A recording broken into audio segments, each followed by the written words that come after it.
Demak, bugun e'lon qilindi, O'zbekiston milliy terma jamoasi jahon chempionatiga borish oldidan Kanadaga safar qiladi va Kanada terma jamoasi bilan o'rtoqlik uchrashuvini o'tkazadi.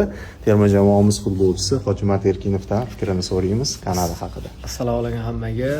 Biz uchun bu yangi jamoa deb bilaman. To'qnash kelmaganmiz. Shu uchun biz uchun yangilik ham yaxshi tayyorgarlik o'yini bo'ladi deb o'ylayman. Jahon chempionatidan oldin iyi qo'shimcha qilaman. Ular mezbonlardan biri. Hamcha yaxshi tayyorgarlik bo'ladi.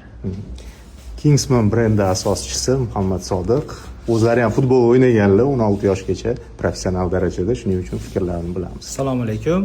Juda yaxshi raqib bo'ldi. Mezbon komanda. Xudo xohlasa Kanada hozir boshqaga nisbatan kuchliroq o'yin ko'rsatadi, chunki ular zimmasida katta narsa turibdi-da. Xudo xohlasa bizga yaxshi tajriba bo'ladi. Rahmat. Va endi Xayrulla Hamidovning fikri. Xayrli.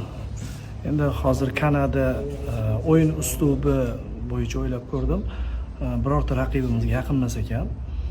Lekin o'zi intensiv yaxshi futbol ko'rsatgan jamoa va eng asosiysi deb o'ylayman, biz baribir Meksikada birinchi o'yinni o'tkazamiz.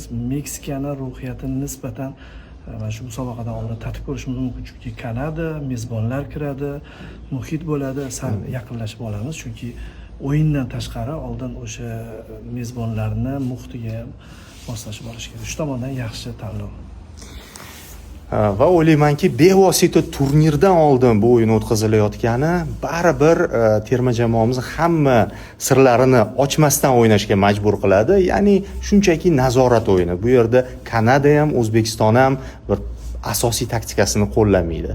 Uchala mezbon mamlakatga boradigan bo'ldik. Avval Kanadaga, Meksikaga va Amerika Qo'shma Shtatlariga. Xudo xolisa guruhdan chiqsak, Kanadaga tushib qolsak, bunga tayyor bo'lib boramiz.